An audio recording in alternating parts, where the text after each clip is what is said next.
Seu 02! Sim, senhor. O senhor tá vendo aquele bote ali? Sim, senhor. O senhor está vendo aquele bote ali? Vamos aproveitar que o senhor tá com o coturno desamarrado, o senhor vai desequipar e vai me trazer aquele bote até a margem. Sim, senhor. Olha pra O senhor acha que o senhor consegue fazer isso, seu 02? Sim, senhor.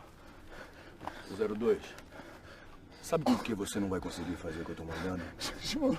Não é só porque o senhor é um fraco, não, seu 02. O senhor não vai conseguir porque pra ter essa caveira aqui, seu 02, é preciso ter caráter. Coisa que o senhor não tem, seu 02. O lugar do senhor é com puta. O lugar do senhor é com cafetão. O lugar do senhor é com clínica de aborto, 02. Aqui, nós não gostamos de policiais corruptos, seu 02.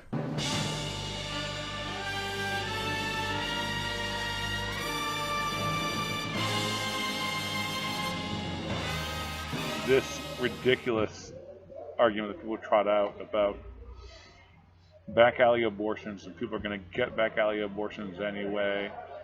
More women are going to die, and hey, if you really actually count the lives of babies as lives, of abortion doesn't go down at all, which is complete bullshit. Here in Brazil,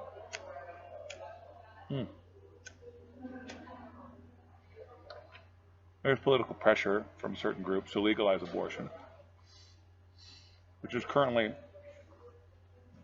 only legal in cases of rape and severe brain damage, which is already too much. So all these numbers get trotted out. Numbers that get trotted out by certain wings of the government, numbers that get trotted out by politicians. They're just completely cooked and bonkers. Like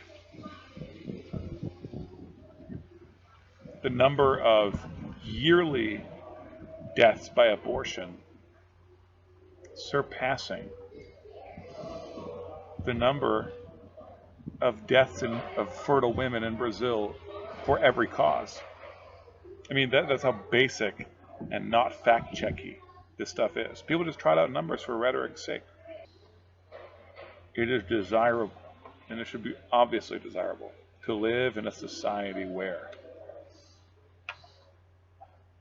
abortionists and abortion clinics are put where they belong. It's murder. Even if it has no effect on the number of abortions there are, it belongs in the dark. O lugar do senhor é com clínica de abortos. We should try to completely eliminate it. But beyond that, it actually does cut down on abortion. The dirty secret of abortionists in the United States and elsewhere, I'm most familiar with history in the United States, is that they have pushed it into certain places. And it's eugenics. You know who gets abortions the most in Brazil? White people with money. Poor people keep their babies. And the same thing is true of my experience in the United States. This is why Margaret Sanger focused on the city.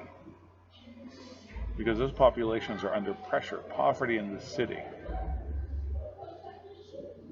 On all these other social pressures that have been brought to bear that have broken apart the system of support that families have, that poor families have in the cities. Poor families in rural areas have had many of those same, of their own support systems undermined, but they've managed to stay more intact. There's also less actual investment by abortion groups. Poor people keep their babies. Is there abortion? Yes, there's abortion. Poor people keep their babies. And this is especially true in a place where abortion is illegal. Abortion being illegal saves lives. But again, all this is secondary. Abortion is murder. That needs to be our clarion call. It needs to be what we say over and over again. Abortion is murder. So yeah, it ought to be illegal. Even if you all out there worshiping your gods of death insist that there will only be more death, and there will be more death. We have to stand by life. We have to stand by the right thing. We have to stand by the God who is our creator, who gives us worth. So abortion clinics belong in the back alley. And hopefully it's there that we find them and we shut them down. Of course, evil will always spring up again. Always. But it doesn't matter. What would be horrible would be to live in a society where you could wear a t-shirt saying, "I just got an abortion," and you would be praised. Imagine that. Are you incapable of imagining such a horror? Seems like the stuff of science fiction. Eu não consigo mais, capitão. Eu desisto. Alto! Pro turno inteiro ouvir que o senhor é um fraco. Alto! Eu desisto!